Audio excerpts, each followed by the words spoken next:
Қайырлы күн баршаңызға, достар, қалдарыңыз қалай? Бүгін біздің тікелей эфир өте қызықты болатынына сіздерге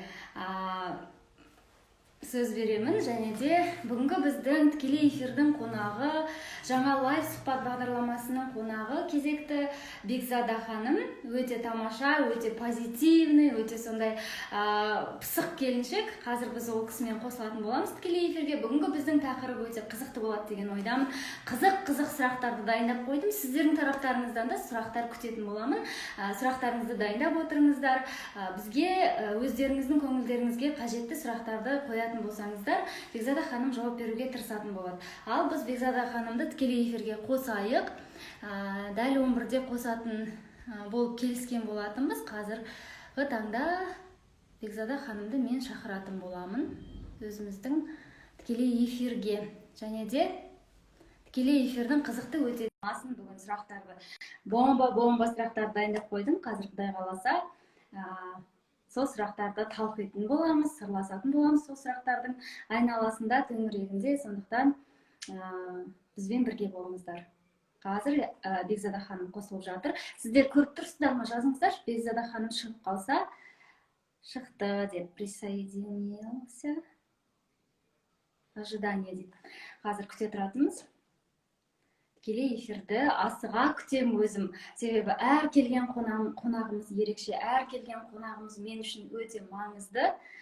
Бекзада, сізді күтіп отырмыз тікелей эфирде. Дайындықпен көріп отырған шығарсыздар. Дайындалып шығамын әр эфирге, себебі мен үшін өте маңызды. Мен әр қонақты күтемін, әр қонақты сыйлаған соң осылай дайындықпен шығамын. Себебі дайындалмай құр үйге шығатын болсам, мен қонаққа қалай шықса да жарасады. Себебі мен шақырып отырғаннан кейін өз тарапымнан дайындықпен шыққанды жөн көремін. Және де сол үшін дайындалып, сұрақтарымды бәрін оқып, күні бойында дайындап, неше түрлі сұрақтарды солай шығамын. Ол деген сіздерді сыйлағаным дегенім сөз. Ой, қандай тамаша, Бекзада ханым, қайырлы күн. Қайырлы кеш, қайырлы түн. Қайырлы түн, баршаңызға қайырлы түн. Қазір ғана айтып жатқан едім, Бекзада ханымды күтіп отырмын, дайындықпен шықтым деп бәріне жариялап отқан болатынмын. Қайырлы күн. Өте тамаша. Сұлу болып тұрсыз. Жағдайыңыз қалай? Жақсы, шүкір. Мен айтып жатырмын. Жақсы көрініп тұрсың, таза, әдемі болып көрініп тұрсың. Ертең тікелей эфирді сақтайтын боламын, сол эфирде өзіңді көретін боласың. Өте тамаша. Танысқаныма өте қуаныштымын. Мен де қуаныштымын. Шақырып жатқаныңызға рахмет. Әрине, сенің маған келіскеніңе рахмет. Үлкен алғысымды білдіремін. Тікелей эфирге келісіп шығып отырғаның үшін өте алғысым көп. Сондықтан енді қазір біз жалғастырайық, бастайық біздің тікелей эфирді. Өзің жайлы қысқаша нұсқа айта кетсең, қай жылғысың, қай өңірдің қызысың, қайда тұрмысқа шықтың, қанша жыл болып тұрмысқа шыққаныңа дегендей сұрақтарға. Бісміллә деп бастайық. Ал армысыздар, Жанка ханымның және де менің сүйікті оқырмандарым. Менің есімімді әжем, мен осы эфирде эксклюзив сұхбат. Жаңағы менің әжем негізі Бекзат деп қойған. Мен Бекзада деген атпен танымалмын ғой негізі. Менің бірақ есімім құжат бойынша Бекзат. Яғни мен туылатын кезде ұл бала дүниеге келеді деп ойлаған ғой. Негізі менің көкем, яғни мен әке шеше демеймін, мама папа демеймін мен. Мен көке жеңше деймін, және де ата әжемен кемпір мен шалдың қызы болғанмын ғой. Өйткені жалғыз ұл, әкем жалғыз ұл, және де 18 жыл дегенде күткенде дүниеге мен келгем. Ұл бала келеді деп ойлаған. Негізі ұл болмасам да, бірақ мінезім ер мінезді, сондай еркек шора дейді ғой, сондай болып өскен. Ер баланы күткенсің солай болған ғой. Ер баланы күткен, аян берген ғой әжеме. Сөйтіп Бекзат деген ат болғаннан кейін, енді Бекзада екеуінің мағынасы бірдей негізі. Бірақ Бекзат дегенді көбіне ұл балдарға қояды да, Бекзада деп қыз балдарға қояды ғой. Содан кейін мен студент кезімде осы Бекзада деп сөйтіп кетті да барлығы. Сосын мен Инстаграм, әлеуметтік желілерде барлығында Бекзада деп ашып тастаған барлығын. Енді мен инста оқырмандарым, мен шын атымның бекзат екенін білмейді негізі. Ал класстастарым, сыныптастарым, группаластарым барлығы біледі.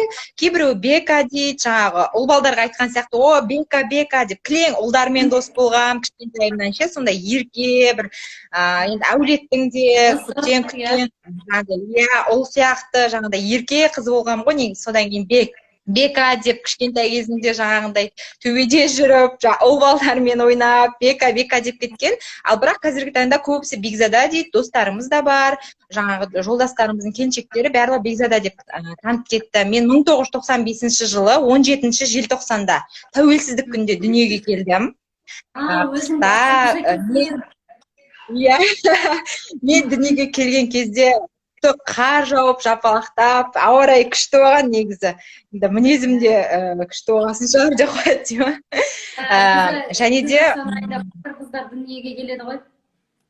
Иә, 2013 жылы мектепті бітірдім. Осы Қызылорда қаласында руым Пірзада қожа, және де Қылыш қожаның келінімін. Менің балдарым Таза қожа.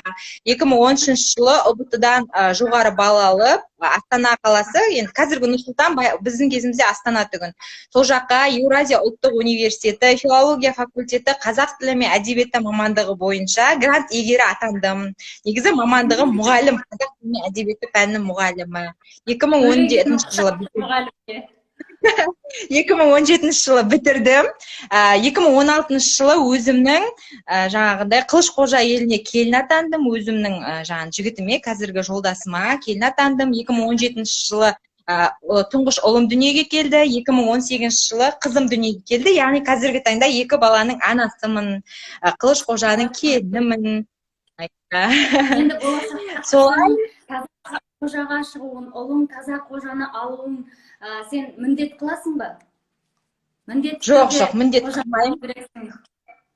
Жоқ, міндет қылмаймын, өйткені мен негізі қан тазалығы дейді ғой, менің аристократка деп аталуымның бірден бір себебі, мен қожамын, ақсүйек, яғни біз жүзге кірмейміз ғой, руға кіреміз, бірақ жүзге кірмейміз да. Ақсүйек, төрелер, қожалар, ақсүйек болғаннан кейін мен аристократка деген өзім қатты жақсы көремін осы аристократтар деген кезде ше, прям қожаларға қаным бұрып тұрады да. Сосын аристократка деген андай күшті бір необычный да, ешкімде жоқ болды негізі бұл псевдоним, ешкімде қазірде енді бар шығар, білмеймін, бірақ ешкімде жоқ болғаннан кейін осылай аштым аристократка деп. Сонымен енді Бекзада аристократка болып кеттім ғой. Бірақ ұлымның, қызымның болашақта енді әлі кішкентай ғой әлі.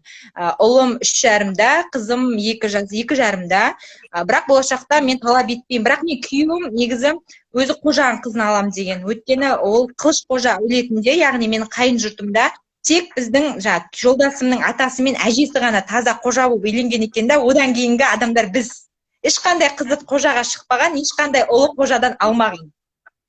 Осы мен күйеуім орындап тұр да, атасы мен әжесінің несін дәстүрінше. Ой, қандай тамаша, керемет. Жақсы екен.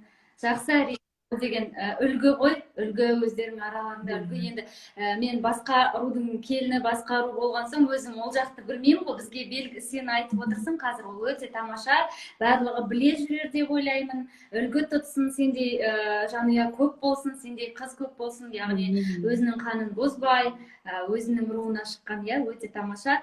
Енді қазір балаларыңа өзіңді қатал анамын деп айта аласың ба?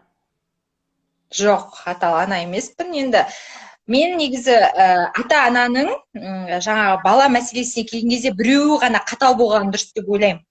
Әкесі, шешесі, екеуі де қатал болмау керек. Бала барлық мейіріммен, шапағатпен, жаңа прям біздің жақсы көргенімізді сезініп өсу керек қой бала дегенше. Сондықтан да мен негізі еркелетем, көп әкесі де еркелетеді, қатал емес, бірақ енді күйеуімнің шамалы қаталдау мінезі бар, өйткені ол енді қазіргі таңда МВД саласында жұмыс жасағандықтан енді мінезі соған сай. Енді мен кішкене мұғаліммін ғой. Мұғалім болғаннан кейін мен оқушылармен жұмыс істеуім керек. Сондықтан да балдарыма да жаңағыдай бір нәрсені үйретіп, жаңағы барлық еркелетіп, барлық жаңағыдай махаббатымды көрсетіп, махаббатымды беруге тырысам да, өйткені өзім де сондай махаббатқа бөленіп өткен қыз болғандықтан, мен балаларым да солай өскен қалаймын, ерке болып. Ертең мысалға ол келін алады, ол өзі енді келіншегімен, ал қызым енді жақсы жерге баруын тілейсің ғой. Қыз өссе жаңағы қыз өріс дейді ғой, енді басқа жат жұртты қыз басқа жаққа кетеді. Сондықтан да жаңағы қызымның енді болашақта күйеуі еркелете ма, ата енесі қандай болады, еркелете ма. Сондықтан да ол тұрмысқа шыққанша еркелікпен, махаббатпен баланы жаңағы ата ананың қалай айтсам тәрбиесін жақсы көріп солай өскенін қалаймын өзім. Иә, үйден махаббатқа бөленіп шықсын дейсің ғой. Иә. Иә, өте дұрыс екен, өте дұрыс, қолдаймын. Әрине. Бірақ ендігі мысалға мәселе, бала міндетті түрде үйде бұзықтық жасайды, міндетті түрде бірдеңені сындырады, бірдеңені қиратады, сызып кетеді деген сияқты. Сондай мәселеге келген кезде жазалайсың ба? Қалай жазалайсың? Негізі андай, ой, сенден жаңағыдай біздің қазақтың сөзі ғой, надоел болдың ғой сен бала, қойсайшы, анау мынау деп ұрып жібересің, кейде қолың тиіп кетеді да. Бірақ артынан мен неге ондай сөзді айтам деймін да. Бала деген Алланың берген ең үлкен сый ғой. Ана атандырып отқан сол бала ғой бізді. Сондықтан да артынан өкінемін да ше, ұрған кезде кешірім сұрап, құшақтап, сүйіп, қалаған нәрсесін алып беруге тырысып, солай істеймін да. Бірақ енді істеме, осындай деп мен түсіндіріп айтуға тырысам, бірақ енді бала ғой. Балаңды жаңағы 7 жасқа келгенше не дейді, енді әптен еркінсітіп өсіру керек сияқты. Мектепке барғанша еркінсітіп, енді қаталдық көрсететін жерінде қаталдық көрсетіп, еркелетіп, жанда енді мен қой деп айтқым келмейді негізі ше. Ой, бүлдіре берсінші, құрсыншы, баладан қымбат емес қой, баладан артық емес, жыртсын, әсіресе ана үлкен ұлым, абой сондайлар жейді андай, білмеймін, сондай кілең жаңағыда кесек, құм, топырақ қарамайды ше. Сондықтан да бәрін жыртпаған, сызат, ана қызда, олда енді екеуі де ойнағысы келеді, сызып, бірдеңе істегісі келе ма, енді ойыншықтарды да шашып тастасын, ойнасын, ыдыспен де ойнасын деп, енді андай жарақат алып қалмасын деп қорқасың ғой енді. Бірақ ойыншықтарды да шашып тастап, ойнаса ойнай берсін, сызса сыза берсін деген сияқты. Өзім білмеймін енді, келіспеуі де мүмкін көп адам. Нельзя, вот так не делай деп, психологиялық қысым көрсеткім келмейді мен балаға. Өйткені ертең мектепке барғанда үйретеді ғой, оның бәрі үйрене жатады. Иә, мұғалімдер бар болашақта, ата әжесі бар, Құдайға шүкір. Әрине, бала батыл болып өседі, ондай жанұяда батыл, өзінің ойын еркін жеткізе алатын, ешқандай қорқып жасқанып тұрмайды да, қазір айтсам мені ұрсам екен, ұрадым екен деген сияқты ой тумайды балада. Еркін өзінің ойын жеткізіп, бала еркін өседі, ол өте дұрыс, сенің айтып отырғаның өте дұрыс, қолдаймын сені, және де баталмай қалады ғой кейде. Баталмай тұрған қаламаймын ше мен. Мен өткені андай өзім де еркін өстім, еркелеп өстім, қалағанды алып берді, бірақ мен андай сұрай бермейтінмін ше, мынаны алып бер деп, енді слишком артық кетпейтін, қанағат тұтатынмын да. Сондай да болған қалаймын, бірақ андай бүйтіп жасқанып тұрады ғой бір, енді былайынша айтқан кезде андай бір ойынан әке-шешесі ұрса беретін шығар, әке-шешесі тым алып бермейді ау, бала жасқаншақ екен, неден қорқады? Ол егер де жасқаншақ балдар, ол қорқынышты көрген балдар да, сондай айқай, психологиялық түрде өзгеріс, сондай. Мен сөйтіп ойлаймын өзімше, тым көрген, жасқанып тұрған қаламаймын ше балдардың. Шамалы батыл, пыстық, еті тірі болса екен деймін да енді балам. Иә. Әрине, бұзықтау болғаны да дұрыс қой, ертең өмірде бірдеңені бір жетістікке сол бұзықтығының арқасында жетеді негізі бала. Момын болып жүргеннен гөрі бұзық болғанда дұрыс қой. Шамалы жеткізеді, айта алады. Иә. Ал негізі осы блогты бастағанына неше жыл болды? Жыл болған жоқ әлі, наурыз айында бастадық. Негізі менің блогты бастауыма түрткі болған менің жолдасым. Күйеуім, қайын жұртым барлығы қолдады. Көркінім ол болса да қолдайды, ол мен любой нәрседе позитивная семьяда менің отбасым шыққан, позитивті. Мен баяғыда андай жарыстарға баратында өлең оқу, жүргізушілік, дебат деген сияқты. Сол кезде бірінші рядта менің атам, әжем, апатайым бар, тағы да әжем бар, әжелерім бар, шүкір. Солар бірінші рядта отырып қолдау көрсетіп, прям поддержка беріп отыратын ше. Иә, жанкүйер, иә. жанкүйер болып отыратын да. Сондықтан да отбасым сөйтіп жанкүйер, олардың всегда қолдайтынын білемін да. Одан кейін мен енді кейбір қайын жұртта бар ғой, келіндер ұялады, андай қысылып. Менің қайын жұртым да сондай жақын ше, бүйтіп кішкене бірдеңе бастан бүйтіп көтеріп жібереді да, қолдап жібереді всегда. Содан кейін жаңағы күйеуім, қайным үшеуміз отырып, мә осындай қазіргі таңда блогерлер көбейіп кетіпті, осындай бастайық, бірдеңе түсірейік деген сияқты сөйтіп тұрдық та, қайным екеуміз күйеуіме айтпай пранк ұйымдастырдық та, күйеуіме пранк. Ең бірінші жаңа өзім таныстырудан бастадым. Одан кейін жаңа пранк салдым, уже шамалы комментарий, лайк, уже просмотр, көрерменнің шамалы бірдеңесі пайда бола бастады да. Иә, ана демеуден кейін сен уже күнде бірдеңе түсіргің келіп тұрады екен да. Сосын мен атам да сондай, өте атам, иә, мотивация. Атам менің андай 8 қырлы бір сырлы адам да, ше, қолынан келмейтін жоқ. Өзі дене шынықтыру пәнінің мұғалімі, жұмыс істейді мектепте, және де андай қолынан келмейтін жоқ ол кісінің.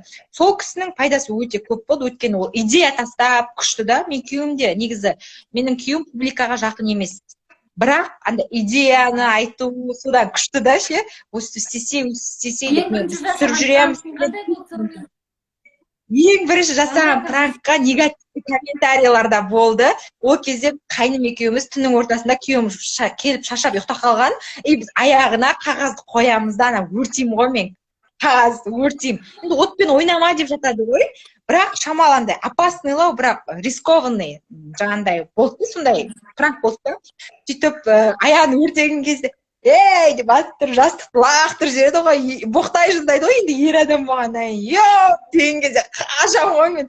Сөйтеміз да, енді соңында ондай ештеңе болмайды, бірақ жаңа бетімді бояп, ең соңында жарты сағат өткеннен кейін деймін да, айтам ғой, отпен ойнама, күйеуіңізбен никогда ойнамаңыз, нәтижесі осындай болады деп отырып, бүйтіп көзімді көрсетсем ғой көгерген, енді ол енді прикол ретінде ғой, әрине өйтіп ұрып, қол жұмсау болған жоқ.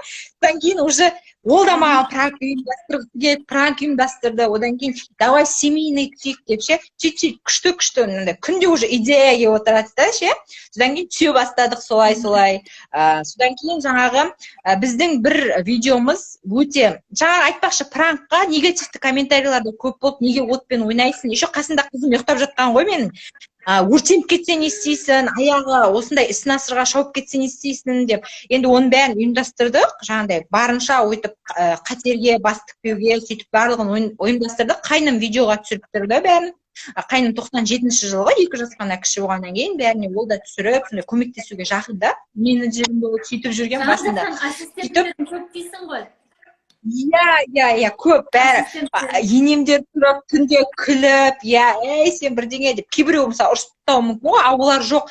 Мә, поддержка беріп ше, давай түсейік деп. Отбасылық вайн түсірейік деген сияқты болды да. Жаңағы неге пранкқа негативный комментарий сөйтіп көп. Негізі негативный комментарий қабылдай білу керек та. Просто өтіп кету керек оған. Мен басында көңіл бөлетін, кәдімгідей ответка, жауап қайтарып ше, прям шыным келіп, өзім нервный адаммын да. Шыдамаймын ше, біреу негативный комментарий айтса, неге айтады бұл деп ше. Сөйтіп жазып, личкаға жазатындар. Одан кейін өте пайдалы пост түсірдік негізі. Енем біздің үйде жалпы тісі көп ауыратын түгінше, содан кейін енем тісі ауыра береді да, енді оған атам айтты да, осыны йодпен суға салып, осындай аузын тайып тұрсаң тісің жазылады деді. Осыны давайте видео келтірейік деген сияқты. Кәдімгі отбасылық өмір, спокойно келіндік орамалмен, халатпен күйеуім түсіріп, енем ауырып жатып, сөйтіп атам телевизор көріп жатып, оған да негативді айтқандар болды. Бірақ сол видео менің интересныйға шығып, қазіргі таңда 513 000 просмотр жинады. Және де сол видеоның арқасында көп адамдар тіркеле бастады. Еще жақсы комментарийін айтып, тастап алғандар енді андай пайдалы нәрсені жұрт сақтайды ғой, рецепт, пайдалы кеңес деген сияқты. Сақтап алушылар саны өте көп болды. Содан кейін жазыла бастап, біз сізді жаңағындай Қырғызстаннан жазып жатырық, из России привет, Қырғызстаннан салам, Өзбекстаннан деп ше, жазып, мә күшті, тісім ауырып жүреді, дәрігерге барып қойдырамай жүремін, сізге рахмет деп кәдімгі. Көп алғыс алдым ғой ше, сол видеоның арқасында ше. Содан кейін уже неше түрлі видеолар түсіре бердік. Өте тамаша. Бекзада. Достар, қалай? Бекзада, қатып қалды ба? Шетелдік оқырмандар қатып атсыз сіз. Мен қатып атырмын ба?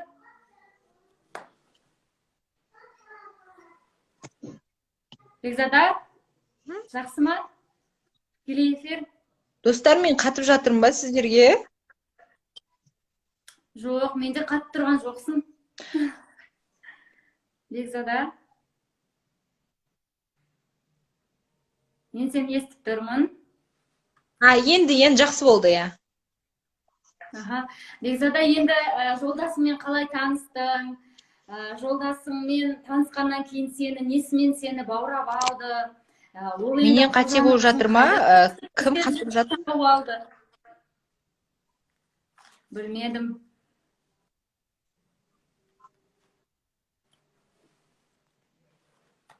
Бекзада? Бекзада? Естідім. Аха, сұрағымды түсіндің ба? Түсінікті айтты олдың ба? Жоқ, бөлініп кетті сұрақ. Аха, жолдасыңмен қалай таныстың, және жолдасың сені несімен баурап алды, және де жолдасың сені қалай іздеп жүріп тапты екен, сонымен бөліссең. Негізі көп іздеген жоқ, себебі қасында жүрген 7 жылдық өзімнің досым. 7 жыл дос болғам. Мектеп таныстығымызға қазіргі таңда 12 жыл. Қазіргі таңда 12 жыл таныстығымызға. Негізі ол айтып отырмын ғой, қожа деп. Мектепте бізде қожалар жаңағыдай қарындасы, ол өте мектептің бұзық баласы болған негізі. Жаңағыдай район деген ғой ол кезде. Жаңағыдай мен енді ол сабақты да оқыған, бірақ бұзық сондай мектепке танымал жаңағыдай қожаның қыздарына қарындасым деп жүрген, сөйтіп қарындасым деп қожаның қыздарын барлығын тартып қасына сөйтіп жүрген бала түгінде. Содан кейін енді көп араластық, оның мысалға тіпті андай прикол ұстап қоямын ғой, сен жүрген қыздарың бәрін танимын, мен класстастарыммен келем, қожаның қыздарымен жүрдің ғой мектептегі деп ше. Сөйтіп екеуміз негізі дос, күшті аға қарындас болып жүрдік та, примерно 7 жыл жүрдік. Содан кейін уже шамалы бір әңгімелеріміз шамалы басқаша бола бастады. Сөйтіп екеуміз, давай кездесейік та, екеуміз енді аға қарындаспыз, другпыз, қанша жылдан бері араласқан деп өзі айтты. Содан кейін кездесуге шыққаннан уже екеуміз де өзгергенбіз. Мен Астанаға оқуға түскем, ол армияға барып келген, сөйтіп Ақтауда жұмыс істеп жатқан МВД-да. Мен Астанада оқимын, уже мен де өзгергем, шамалы баяғы жаңағыдай ұл сияқты галифе киетін, аяққа шузи киетін, үсте вандамка киетін Бекзат жоқ. Уже шамалы қыз, көйлек киетін, макияж жасайтын, прическа жасайтын Бекзада пайда болды ғой студент кезде. Сөйтіп ол келді уже. Ол уже арақ түгін, ол мектеп кезінде ше, шаман арақ түгін. Армияға барып шамалы тола бастады да, уже денелі, бойы ұзын бір бала келіп тұр да, танымай қалдым, ол мені танымай қалды. Ой, қалайсың деп екеуміз біріміз бірден сол көп жылдан кейін кездесуден кейін бірден ұнатып қалдық бір-бірімізді негізі. Сөйтіп екеуміз. Сонда ол кездерде WhatsApp дегендер болмады ма, сендер бір-бірлерімен сурет алмаспадыңдар ма? Жоқ, просто әлеуметтік желіде арасында жоғалып кетеміз. Енді оның өзін армияға барды, армияда сөйлесіп жүріп, одан кейін жұмыстан кейін уже жұмыстастарымен қол тимеу деген сияқты. Ал мен уже студенттік шақтың қызығы, жалындап тұрған жастық шақ, бірінші курстан бастап, тем более біз қазақ тілі мен әдебиетінде оқығаннан кейін біздің жүрген жеріміздің бәрі концерт, ән, би, күй, өлең оқу, поэзия, ақындармен кездесу, оның арасында андай күшті жарыстарға бару, телевидение, Қазақстан, КСТРК, КВН, сондайдың арасында жүрдік та, күшті андай аурамен жүрдік ше. Мен өз өмірім мен қызық өмірдің өмірім арасында жүрдім. Ол өзінің, екеуміз 2 баста ғой, 3 күндік жол, Маңғыстау мен Астананың арасы 3 күндік жол негізі. Енді екі шет қой, 2 қиыр, Қазақстанның 2 қиыры болғандықтан сөйтіп жүріп, әйтеуір әлеуметтік желіде ол кезде агент еді ғой, агентте күшті сөйлесіп, сөйтіп жүретін кезіміз. Одан кейін уже ВК пайда бола бастады, уже Инста пайда бола бастады. Адамдарды әйтеуір тапқанын табасың, таппағанын қоясың, ешкімді іздемейсің, әркімнің өзінің шаруасы, өз өмірі деген сияқты ғой. Сөйтіп жүргенде енді Алланың қалауымен барлығы да Алладан келеді ғой, бұйрық та Алладан келеді. Тағдырымызға, маңдайымызға кімді жазады, сол болады деген, значит, сол болып тұр. Сөйтіп интрига жасап, бәрі таниды ғой енді жолдастарым балдардың бәрі другымыз араласып жүрген, жарысқа қатысқан кезінде жаңағы мектепте сондай балдар ғой енді. Жаңағы менің подружкаларым бәрі бір мектепте оқыған, уже бір-бірімізді кәдімгі бұрыннан тайыз адам ұқсап жүріп кетті. Екеуміз үйленгеннен кейін де уже ештеңе өзгерген жоқ. Жаңағы оның достары, кәдімгі менің достарым, менің мектебімде оқыған, бір райондікіміз ғой еще. Көрші сияқты ғой. Көрші сияқты ғой, иә. Мына жерде мен тұрсам, шамалы бір-екі көше әрі ол тұратын. Көшеде де андай. Ол бұзық балдармен жүреді да, и мен біз қыздармен жаңағы өзіміздің 95-термен вечер деген сияқты сөйтіп жаңағы одан НТ-ға дайындалу, енді сабақты мен жақсы оқыдым, шүкір Аллаға. Енді сабаққа дайындаласың, ОБТ-ға дайындаласың, қалай да бір жаңағы грантқа түсем, оқуға түсем, ата-анам үмітін ақтайым, ешкімге ауыртпалық салмайым деген сондай қағидамен, мотивациямен жүріп, сөйтіп оқуға Астанаға кеттім. Иә. Сөйтіп осы жаққа келген кезде кездесіп, мен онда тұрған не бар дедік та, сөйтіп как раз менің жігітім жоқ, оның қызы жоқ. Сөйтіп араласып, сөйлесіп, ұнатып, екеуміз 8 ай жүріп. Ата-анаң естігенде қандай әсерде болды? Қабылдады ма? Кім? Ата-анаң. Мен айтайын ба, қатты қуанды. Өйткені мен енді оның алдында да жігітпен жүресің, танысасың ғой, енді жігітпен жүрмедім, мен андай періштемін деп айтпаймын, жігітпен жүрдік, барлығымыз да көрдік, иә. Сол кезде маған, мен басқа қаланың жігіттерімен танысатын кезде маған мысалға біртүрлі болып, жаңағындай ояқта басқа қалаға күйеуге шығып кетсең қалай болады деген сияқты, сен басқа қалаға кетсең біз қалай не істейміз, ояқта от бар ма, су бар ма, мен сенесіздер ма, мен әжем жаңағы тырнақтарың эмалі құриды деп маған ыдыс жудырмайтын до того. Маған ше, мен мамамның атын айтатынмын да, әй Жанар сен жуа сал, болмаса мен жуам, қызым жумасын, жаңағындай оны қолы жарылып кетеді деп ше, сөйткен ғой негізі. Аяғыңыз жүргендейсің ғой.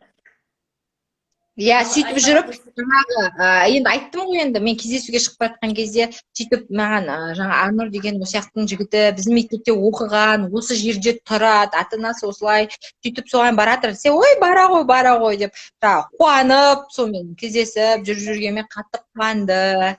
Сөйтіп, иә, сөйтіп 2016 жылы 22 тамызда ұзатылдым. 23 тамызда үлкен тойымыз болды, Құдайға шүкір. Одан кейін ұлымыз, қызымыз дүниеге келді. 2 баланың ата-анасымыз қазірде. Тамаша, қандай тамаша. Ал енді мынау сторис түсіргенде, болмаса TikTok түсіргенде қанша уақытта түсіріп тастайсыңдар? Мысалға бір түсіріп, 2 түсіріп, болмаса мысалға стористі түсіріп жатасыңдар, сосын бір жер дұрыс емес болса өшіріп тастап қайтадан түсіріп, сондай болып жатады ғой блогерлардың арасында. Иә. Болады ондай. Әлде бірнеше попыткадан? Мен негізі историяны түсіре берем. Мен өткені публикаға үйренген адаммын. Біз айтып отырмын ғой, жаңа мектептен бастап өзім мұндай қатты ұялмайтынмын, жүргізуші де болдым, өлеңде оқыдым, жаңа концерттерге солай қатысып, жаңа университетте жүрген кезде енді біздің жүрген жеріміз Қазақстан ұлттық арнасында жаңағындай бізді көрермен қылып отырғызып қоятын да, публикаға үйрететінше видеоға түсіріп, сол кезде өзіңді емін-еркін ұстайсың. Одан кейін мен практикадан өткем, Қазақстан Қызылордадан стажер болам, кәдімгідей қолымда микрофон алып, эфирді өстіп жүргізіп, өлеңді оқып, жұрттан сұхбат алып, сондай сияқты уже үйренген. Бұл не Инстаграмнан бұрын болған нәрселері барлығы ше. Содан кейін историяға мен қорықпай уже бетімді түсіре беремін. Сәлем қалайсыздар достар, бізде осындай болып жатыр, осындай деп. Жарнаманың сапалы шығу үшін әдемілеп, өзіңді ретке келтіріп, дұрыс жерге тұрып деген сияқты солай түсіреміз. Ал енді TikTok дегенді көп қайталаған кездер болады. Бір постты монтаждап, сонымен жаңағыдай уақытымыз да кетіп жатады. Оның барлығы бұл біреуге оп-оңай көрінгенмен, негізі оның барлығы кәдімгідей жұмыс, кәдімгідей қызық әрі қиын. Жаңа блогер болу қызық па, қиын ба деген сияқты сұрақтар бар ғой, мысалға, ол әрі қызық, әрі қиын. Өйткені ол да жұмыс, ол да қолыңды байлайды. Өйткені біз енді ғана ғой шыққанымыз, біз ата-енеммен тұрдым мен мысалға, енді по-любому мен жұмыс істедім, плюс жаңағындай жұмыс енді балдар жұмыстан келген кезде 2 бала 2 аяғыңа жабысып алады. жаңағыдай тамақ деген сияқты әйтеуір шүкір ол жағынан көмектесіп тұрды. Енем бар, қайнапам бар, жолдасым бар. Бірақ енді сонда да сен келінсің ғой, по-любому. Келін болғаннан кейін жаңағы үйдің тіршілігі бар дегендей, кішкене қолың байлайды, кейде түнде жатып істеп қаласың, кейде таң ата жатып істейсің, әйтеуір бітіруің керек. Өйткені күнделікті жаңа нәрсе салып тұруың керек, күнделікті жаңа идея болу керек, күнделікті көрерменіңді жоғалтпау үшін істеуің керек. Содан кейін жаңағыдай сапалы, негізі мен андаймын, қатты әсемдікке қатты мән бермеймін ше. Қалай бар солай шықса екен деймін да. Оригинал дейді ғой. Сияқты қалай бар солай шықса екен, әдемі шықса екен, ұнаса екен, жаңағы качествосы жақсы болса екен деп. Кейде качествосы суреттер болады, бірақ оның мағынасы зор. Я болмаса өте сен үшін мысалы екі баланың суреті качествосы нашар шығып қалды, бірақ качествосы нашар шығып қалды деп оларды салмай қоймайсың. Олар екі балаң болған үшін сенің качествосы емес, екі балаң да бұл жерде маңызды. Салып жібересің, қостың жағып жібересің деген сияқты ғой. Ал блогерді бастауға 3 кеңесің қандай? Қабағың түймеш түрің жаман болады деп көріп жазып.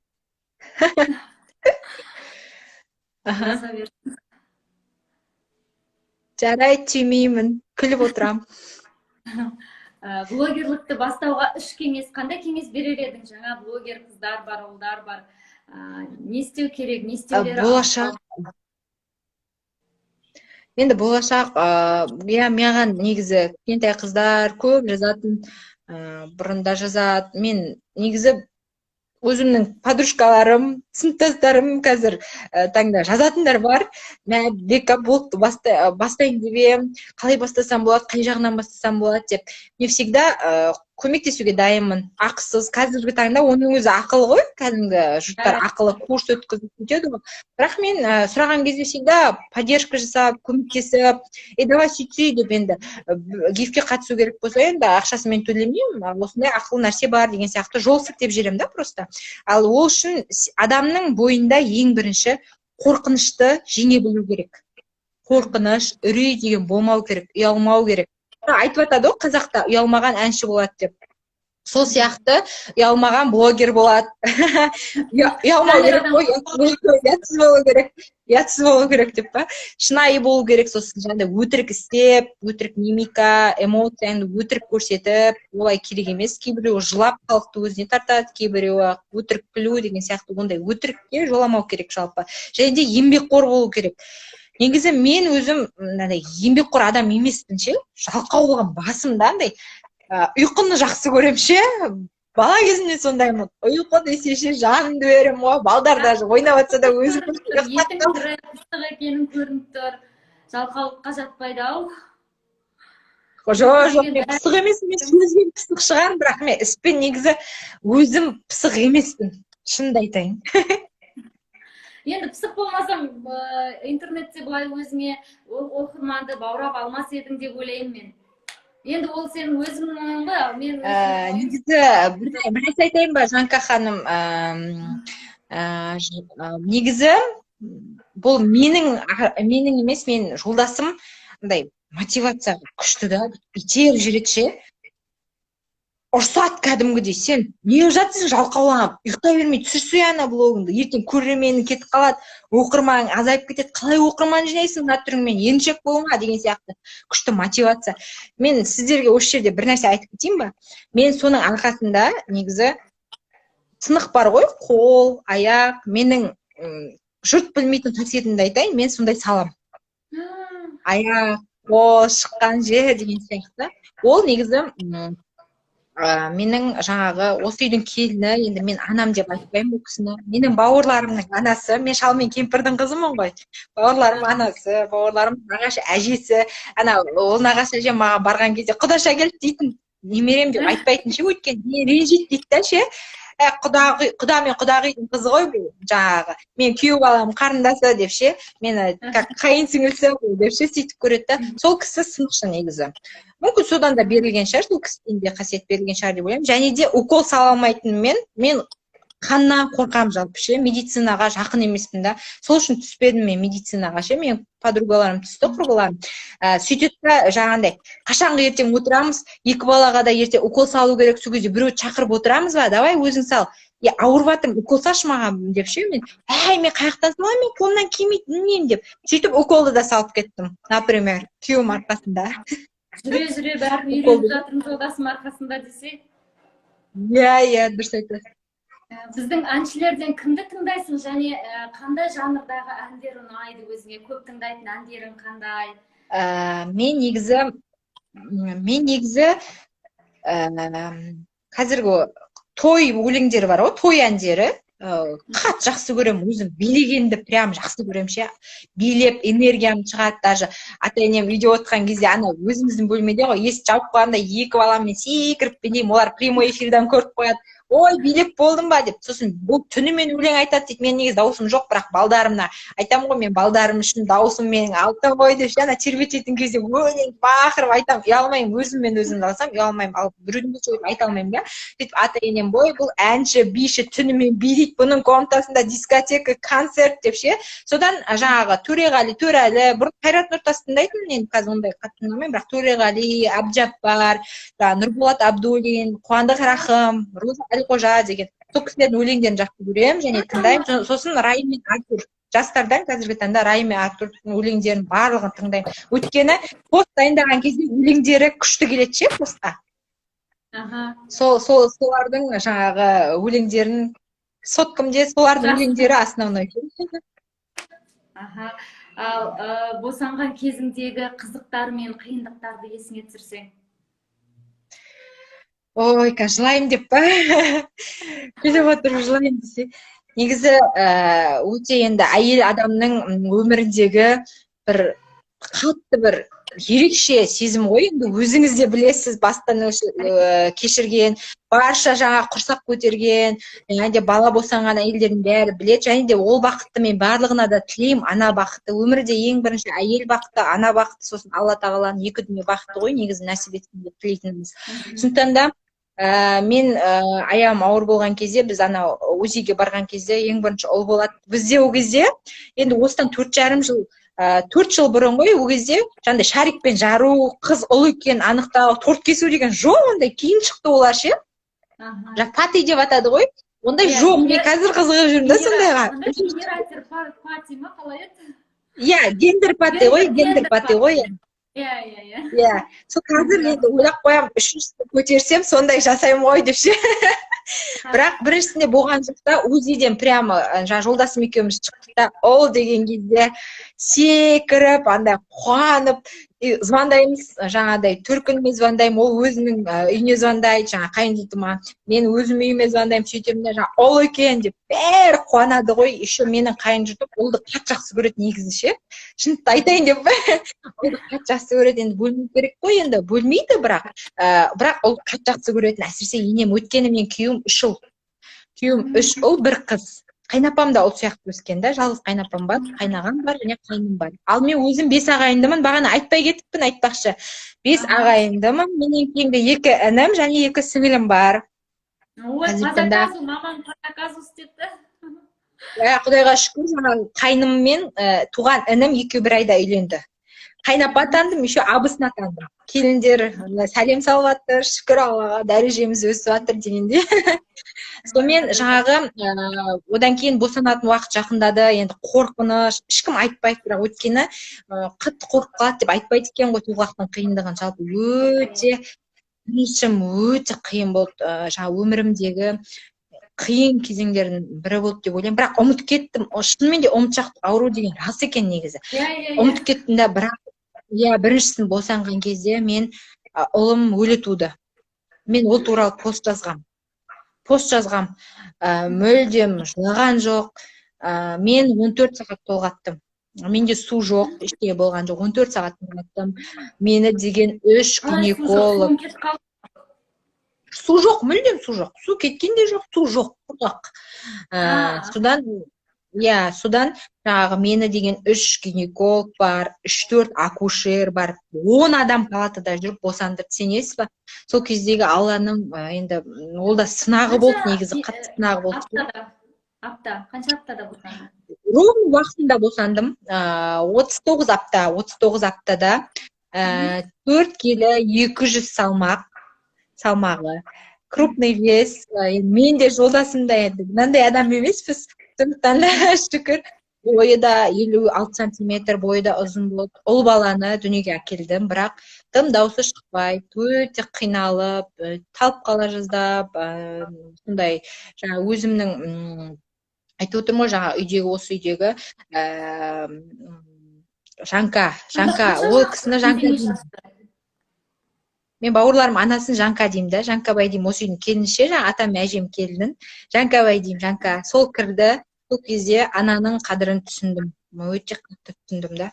14 сағат толғатқан кезде қатты қиындықта андай поддержка болды да. Еще енді бала жылаған жоқ, жаңағыдай бұның өмірі уже қыл үстінде тұр деді да. Бірінші Алла, екінші жаңа аппаратқа салды. Аппаратқа салған кезде дамығаны ғой, енді заманның ше, дамығаны сол кездегі аппаратқа салды да, дәрігерлердің бастары бәрі салбырап, ешкім ештеңе айтпайды, үндемейді, сөйлемейді маған, ешкім қарамайды, жаңағындай айтпайды да енді, сөйтіп белгісіз деді. Айырылып қалуыңыз мүмкін балаңыздан деді. Сен өзің ештеңе айта алмаймын. Сен өзің оны уайымдап жатсың, босанғаннан кейін әлі есіңді жиып үлгердің ба сонда ол нәрсені айтып жатқанда?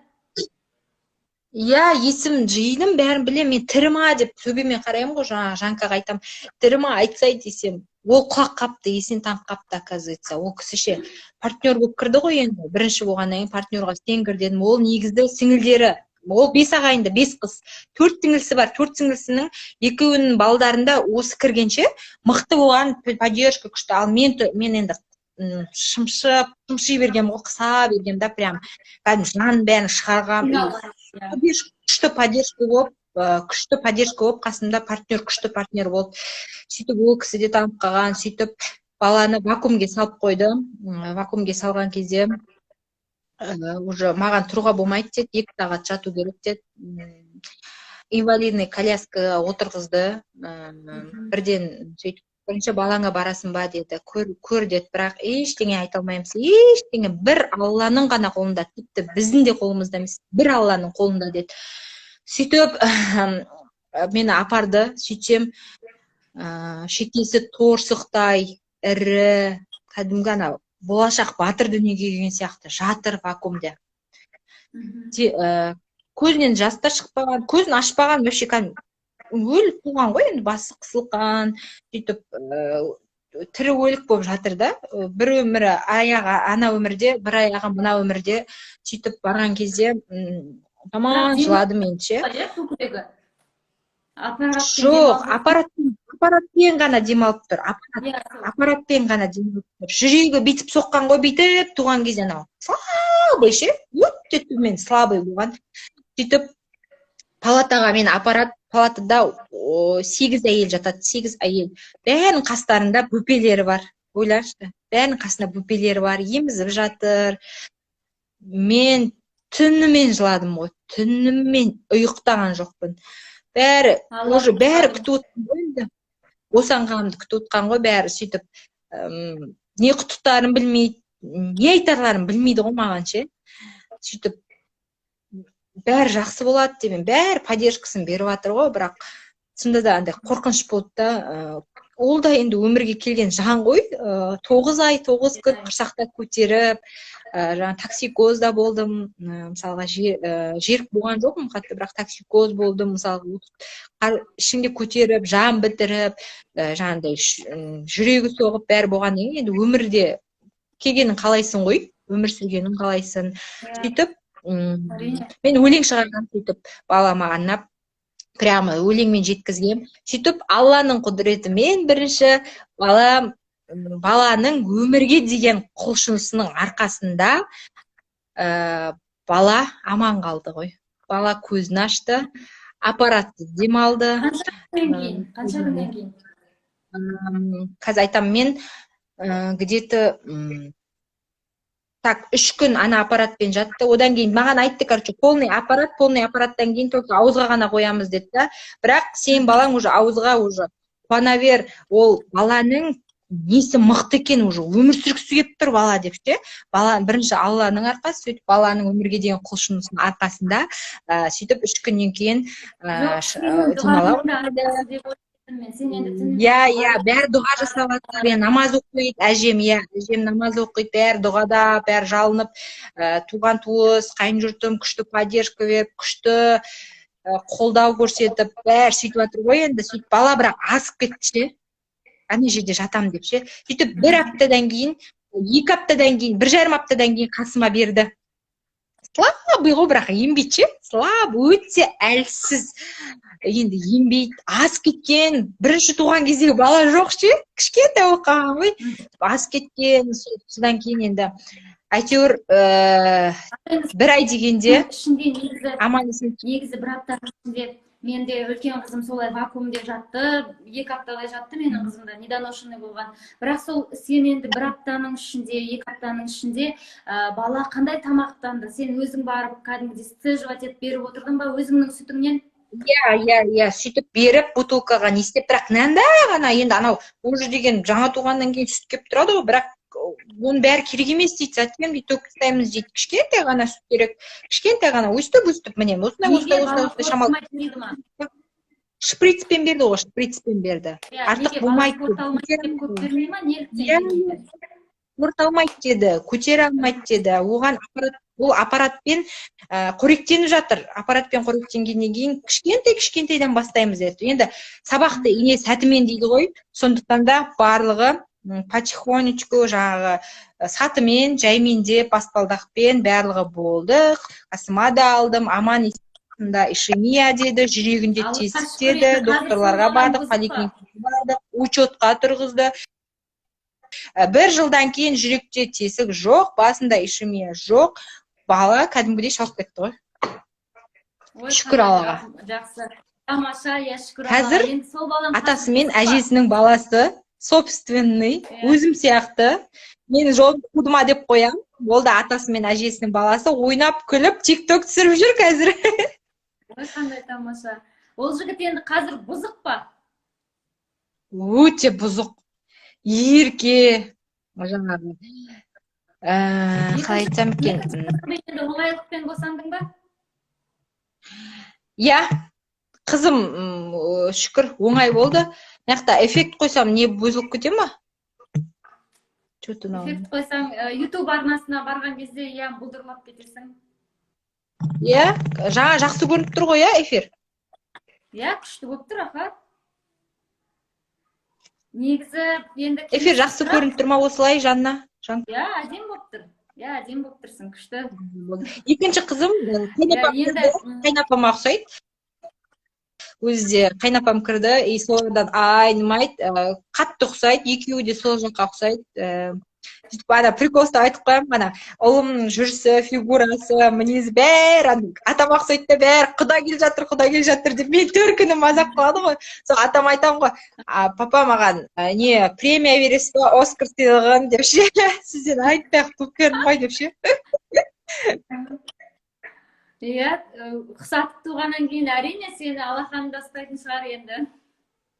Иә, еркемін өзім. Қолымнан дым келмейтін еще ше, шындықты айтайын, қолымнан дым келмейтін. Жаңағындай бәрін енді үйленіп жатыр, бәрін көтеріп жатыр.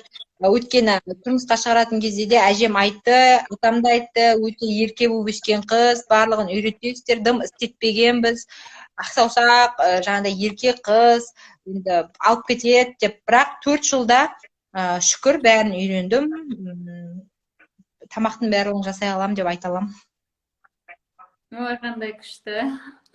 Енді жолдасыңа еркелей білесің ба? Енді жаңа әскери адам деп айтып жатсың ғой, негізі әскери адамдар. Жоқ, әскери емес. МВД. Аха, МВД. Енді сол кісіге мысалға еркелей білесің ба? Еркелеу жағынан, әлде ойын көп ойнап, мынандай жаңа не дейді ғой, шутить етіп, сөйтіп әңгімелескенді ұнатасыңдар ма? Сырласасың ба жолдасыңмен? Енді мен негізі айттым ғой, ерке болып өскен, мен ешкім бетімді қақпаған. Біздің үйде жаңа көкем де барлығы мен келген кезде жаңағы біздің үйдің ханшайымы келді, біздің үйдің атаманы келді, премьер-министр, президент, сондай атаулар беріп, мен келген кезде бастарына көтеріп, өзімнің үйім ғана емес, барлық әулетім бар ғой, жаңа Пірзада қожа әулетінде туысқандарыма да еркелеп, барлығы мен пікір жақсы көреді, ондай ешкім жек көреді, анау өйтеді деп айта алмаймын. Достарым да бар, Аллаға шүкір. Достарыма да еркелеймін, барлығынан мектепте де еркелеп сөйтіп жүретінмін, өзім еркелеп жүрген жақсы көремін. Ана ата енеме де, қайын жұртымда да бәрі әйтеуір шүкір жақсы көреді. Күйеуіме еркелейсің ғой, енді өзің ерке қыз бала болғаннан кейін, әйел адам болғаннан кейін еркелікті көрсете, орнымен көрсету керек. Ешкім андай тәлпіштеніп кетпеу керек. Иә, мен сөйтіп кететін кезім болады, иә, өзім түсінемін ол қателігімді. Енді айтады ғой, слишком сен қатты еркелетуге болмайды екен, сен болмайды екен деп ше сөйтіп айтады да. Сосын иә деп басасың ғой, бірақ енді еркелеймін. Ақылдасамыз, сырласамыз, сөйлесеміз, кейде енді екеуміздің де негізі ол бір-ақ жас үлкен менен. Сондықтан екеуміз де отпыз андай знактан отпыз да, сөйтіп екеуміз де бізді тұтандыруға болмайды. Біз отпен от тұтанса лапылдап жанып кетеміз ше. Сондықтан да біз тұтанбауға тырысамыз, тұтансақ тоқтай алмаймыз. Екеуміздің мінезіміз бірдей, еще құрдас, енді бір жас қана болғаннан, бір жас құрдас дейді ғой. Бір жас болғаннан кейін андай аяқ сылдырламай да тұрмайды, ұрысып кесіп қалатын кездер де болады. Бірақ енді еркелеген дұрыс деп ойлаймын енді, бірақ қатты емес. Әрине. Енді мынау Инстаграмда отырып, болмаса осы интернет желісінде отырған уақыттарда үйдің тірлігі жасалмай қалған уақыттар болды ма сенде? Мысалға, кешке дейін отырғанды қалай білмей қаласың да, уақыт демде өтіп кетті. Ой, бұл ананы істеу керек еді деп жүгіріп, тапырақтап, сондай нәрселер болды ма? Басыңнан өтті ме? Иә, өтеді ондай, жаңа үлгермей қаласын, қайта жаңағы өзімнің жаңағы жолдасым анасы, екінші анамыз, енем, сол кісі негізі көбіне істеп қояды, өйткені рахмет ол кісіге, ол кісі жаңағы істей береді да, қарамай, енді үйде адамдар бар деген сияқты. Енді мен ертерек барсам өзім істеуге тырысамын әрине. Ол кезде қайнапам да үйде болатын, ол кісі де жаңағыдай істеп, үйдің тірлігіне көмектесіп, сөйтіп жүретін. Жаңағы жолдасым да енді жиналмай қалатын кездер болады. Айтып отырмын ғой, кейде жалқауланасың, кейде еріншек боласың, жаңағы кейде телефонға кіріп кетесің, өйтіп қатты кіріп кетуге де болмайды екен негізі. Бірақ енді кейде жаңағыдай шынымен де жұмыстық жаңа уақытты қажет етеді да, Инстаграмда отыру ше. Кейбіреулеріне қажет етпейді екен, бірақ мен көп уақытын жұмсап қоятын телефонға. Одан кейін мен енді жұмыс істеп жүрдім ғой, оның алдында жұмыс істеп жүргеннен кейін шамалы жұмыс бар, Инстаграм бар, үй бар. Енді үйде мұрын қанайтын жұмыс болған жоқ. Өйткені этаж үй болғаннан кейін су тасымайсың, баяғы анау ата әжелеріміз сияқты жаңағы от жақпайсың, көмір жақпайсың. Иә, кәдімгідей енді соның өзін кейде ерініп кетеміз ғой ше, білмеймін енді. Негізі таза ұстаған дұрыс, білем, таза болған дұрыс қой, бірақ соның өзін ерініп істеген келмей кейде енді балдар шаша береді ғой, енді бала болғасын, енді бірақ артынан жинап жүруіміз керек қой, бірақ сонда да ой шашып жата берсін, бәрі шашып тастайды ғой, неге қош жинамайын деп ше. Сондай кездерде болады. Ең бірінші келін болып түскенде тамақ жасап, бір қателіктер болды ма? Мысалға жасағанда да тұзын салмай, немесе тұзын көп салып жіберіп, немесе осы бір кісіден естігем, плов жасаған екен, ең бірінші келген келіншек пловқа сәбіз қосуды ұмытып кетті. Сондай қызықтар болды ма сенде? Естілді ма сұрағың? Жоқ, естілген жоқ, сұрағыңыз естілген жоқ. Мен сұрап жатырмын, келін болып түскен уақытыңда қандай да бір қызықтар болды ма? Мысалға, тамақ жасаған кезде бірдеңесін ұмытып кетуге салғанға, немесе тұз салмай, болмаса тұзын көп артық салып жіберген. Мен осы бір естігенім бар, бір келіншек келін болып түсіпті дағы жаңағы плов жасаймын деп сәбіз салуды ұмытып кетті. Сонда мен айтам, ол не болды сонда, күрішін ұмытып кетпегеніне Құдайға шүкір деп жатырмын, сол сияқты. Иә, болды. Косяк дейді ғой, келіндік косяк дейді ғой. Ондай көп болды менде ше. Жаңағы енді мен мойындаймын, енді бәрін біліп бардым деп айтпаймын, ештеңе білмей бардым, жаңағындай ештеңе істемегем, тамақ істемегем, тамақ істеу білмеймін. Ең бірінші косягым әлі ұмытпаймын ғой, жаңағы ол үйде жаңағы қайын жұртымда тапаннан көмеді да, табаннан қолдан көмеді да. Қазір құдайға шүкір тапаннан мастер болдық қой. Бірақ ең бірінші барған кезде мен білмеймін ғой ше. Енді біздің үйде ондай көмбейтін, андасында көмеді, оның өзінде әжем көмеді, сөйтеді да, жаңағы магазиннен нан сатып алады, ал ол жақта көмеді да. Содан жаңағы жолдасым анасы енем екінші анамыз сөйтеді да жаңағы қамыр ұнды салады, тұзын салады, жаңағы бір бақырашқа суды қояды да, енді осыны шылпылдатып илей бересің дейді да, кетіп қалады ғой. Ар жақта жолдасым екеуі. Сөйтемін да, мен енді білмеймін шылпылдатып, ананың өзінің оның да способы бар екен негізі ше. Сөйтемін да тастай бас жаратындай қылып илеймін ғой. Қатты енді анау оны ше әлі ешкім білмейді. Ол лапшаға да жарамайды ол қамыр ше. Сөйтеміз да енем айтады ғой, әй мынаны құрт, атаң көрсе ойбайлайды, жаңағы мусорға тастайық, енді жарамайды, мынау ештеңеге де жарамайды, мүлдем жарамайды ғой. Үшін тастай, енді ана қолымда тастайды да негізі. Мен қатты ойлап қойғанмын ананы.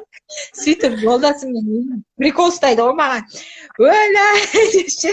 Сөйтіп жаман ұялып қызарып, ойбай енді білмеймін ғой мен деп ше, андай бір не түгім үндемей қалмаймын ше, андай сөйлеп қалған ғой.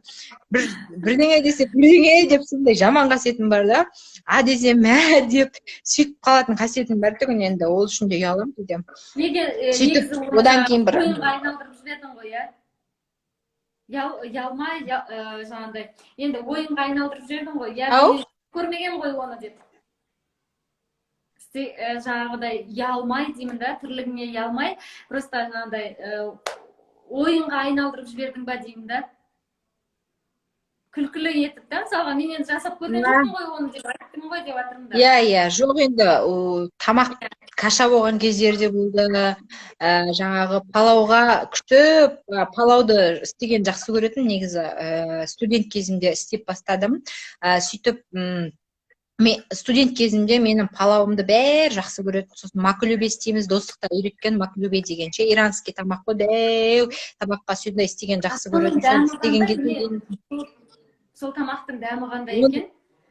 Оны мен істеп пловқа салғам, кәдімгі плов, кейде картоп қосуға да болады, қоспауға да болады. Сөйтіп жан жағына огурцы, помидор, салат сияқты салып, ортасына айран құйып, каша қылып жей бересің. Мынандай гүл қылып істейсің, оны мен салғам қосып. Иә, күшті болады енді. Ең бірінші істегем, ұнатты оны, бірақ бір рет палау өмірі жаңағыдай неге шықпайды, студент кезімде күшті шығып жүретін палау, жаңағы сол келіндік өмірде дұрыс шықпай қалып жүрді басында. Сосын абысыным жақсы істейді палауды, абысыныммен бірге тұрдық үлкен. Сол кісі өте күшті шығады палауы негізі. Сөйтіп жүріп әйтеуір енді бір күшті шықты да, мә енді бүгін палауымыз жынды болды деп ойласам, тұзын ұмытып кеткен ғой, тұзы жоқ ана палаудың ше.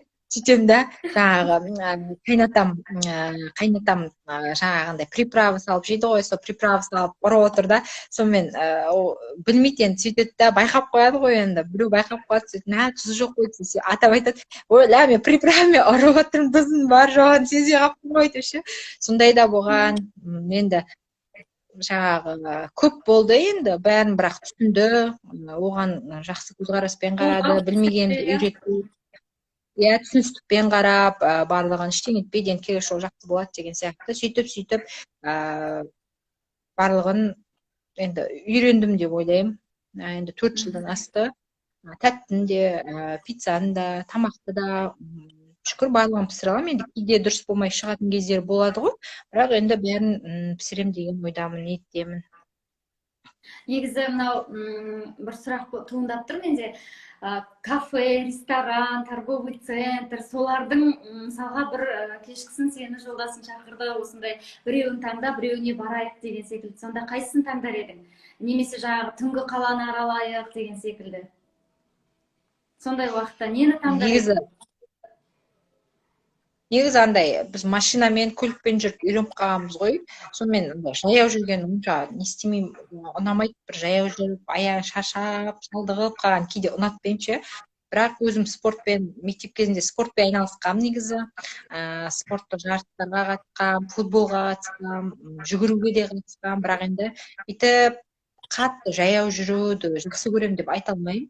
Енді кафеге өйтіп романтикаға жақын емеспін негізі, жолдасым да қатты жақын емес, сондықтан да ондай жүр деп арасында бір барғанымыз болған шығар, бірақ өтіп бара бермейміз достарымызбен, бірақ жаңағы түнгі клубқа, кафеге барып, туған күн тойлатып, жаңағы тойлардан қалмауға тырысамыз. Жақсы көремін өзім той дегенше, тойдан қалмауға тырысамын. Және төрт күнімде де той болып жатса, үнемі жіберіп отырады, ата енем де барады, кейде күйеуім өзі бара алмай қалса өзі жібереді. Жаңағыдай күшті би билеп, энергияңды шығарып, туған туыстармен, қызғаншақ емес па ол жағынан? жоқ, қызғаншақ емес. Сол қасиеті жақсы шығар деп ойлаймын негізі. Әрине. Мен қызғаншақпын негізі.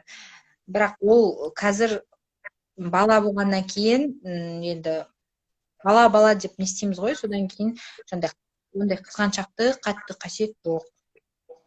Сенім ғой главный. Әрине, ол қолдауы да жақсы болады да, қызғанбаса сен де жаңағыдай өзіңді кінәлі сезініп тұрмайсың да, жақсы, әрине. Енді әйелге мынау үйдің тіршілігіне батып кетпес үшін қандай кеңес берер едің? Өзің әлде не жасайсың? Мысалға, үйде отырған ана 10 жылдап, 20 жылдап отыра береді ғой, бала туғаннан кейін солай отыра береді. Сондай уақыттарда не кеңес берер едің? Үйдің тіршілігіне батып, мына орыстарда айтады ғой, быта деп. Сол бытаға батып кетіп, өзіне қарамай кетіп, сондайдың болдырмас үшін не кеңес берер едің? Не істеу қажет деп ойлайсың? Енді мен негізі ондай қатты үйдің тіршілігіне батып кеткен адам емеспін.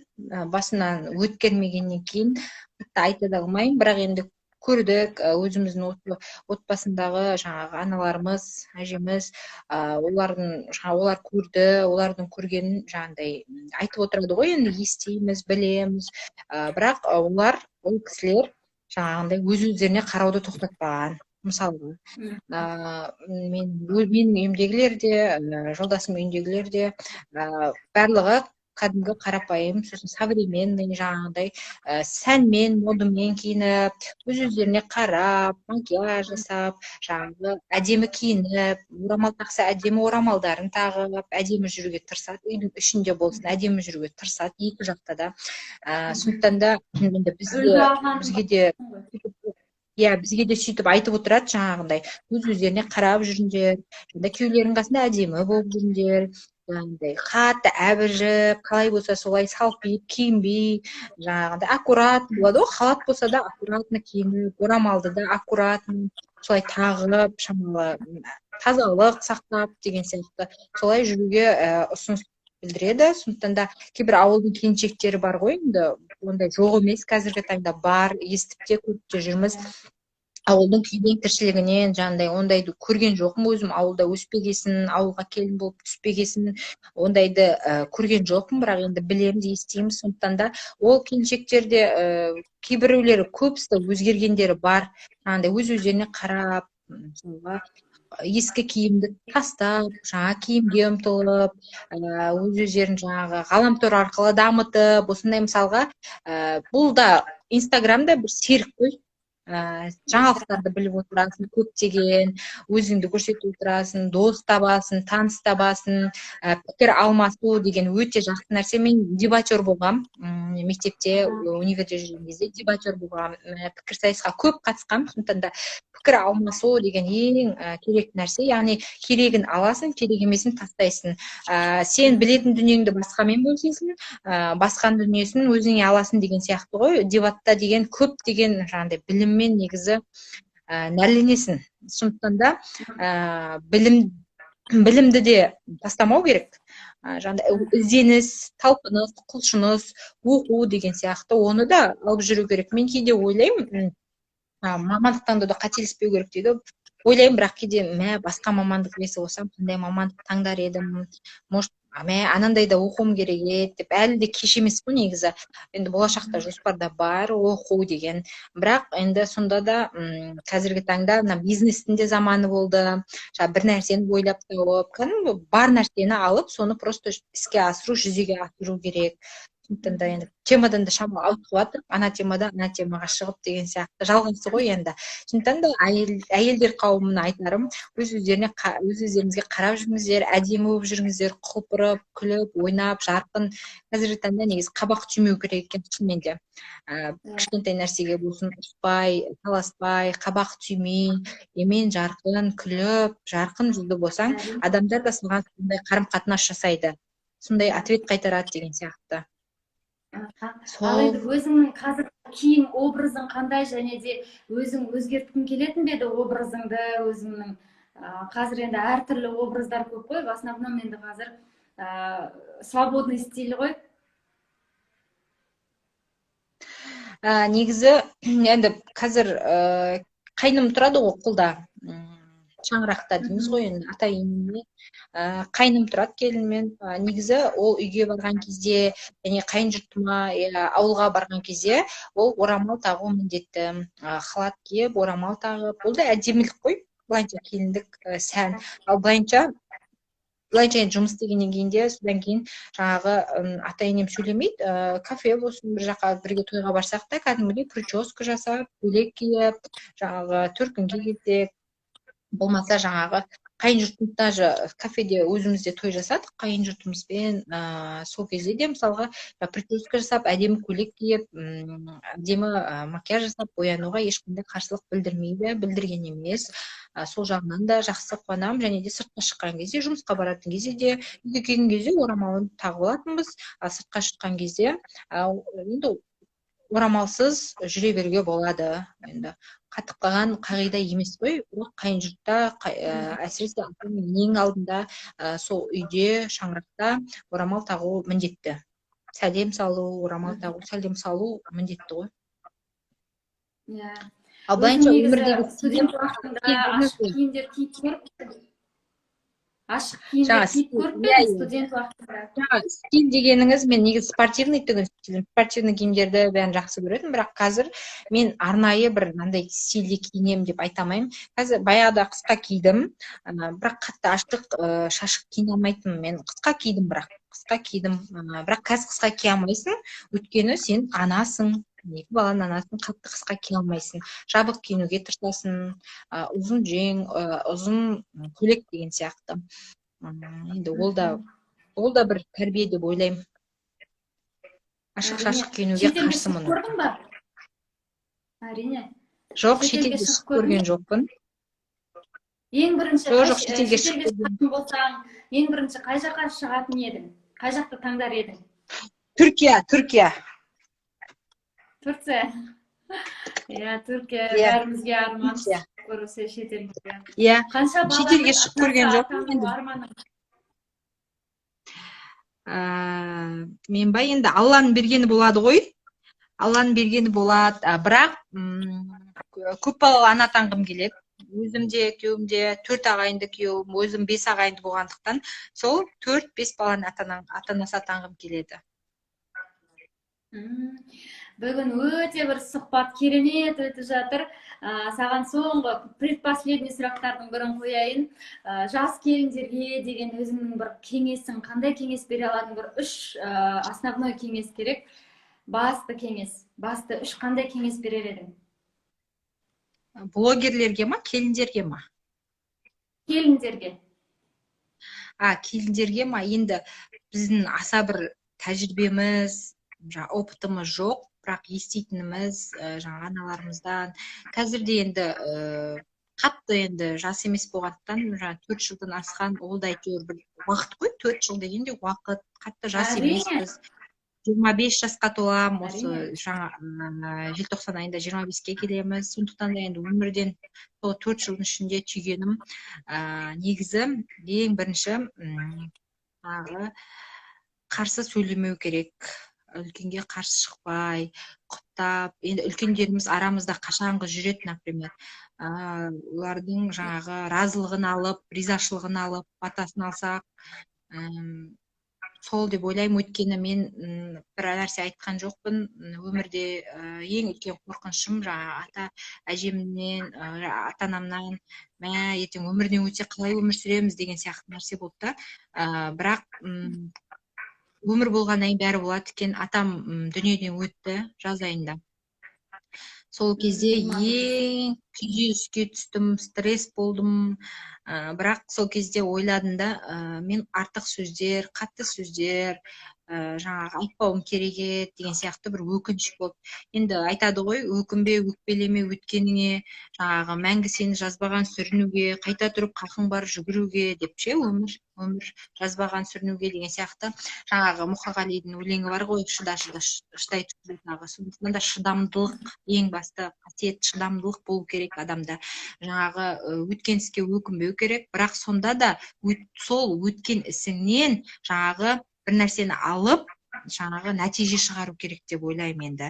Ісіңе жаңағы өкінгеннен пайда жоқ, бірақ соны түзетуге сенде жаңағы мүмкіндік, шанс болады яғни.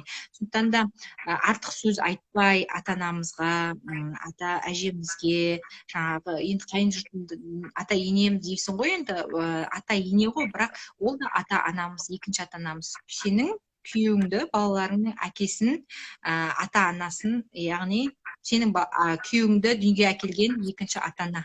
Сен дүниеге әкелген сияқты күйеуіңді де дүниеге әкелген ғой. Сондықтан да ата-анаға ешқашан қарсы шықпай, бар кезінде бағалап, қолда барда алтынның қадірін біліп, жаңағы бір өлең бар ғой, ақылың, ойың, санаң бар, жып-жылы төсек панаң бар, еш себебі жоқ алаңдар, жаныңда әкең, анаң бар, құдіреті шексіз Аллаға шүкір етіңдер адамдар деп шүкіршілік жасауымыз керек қой.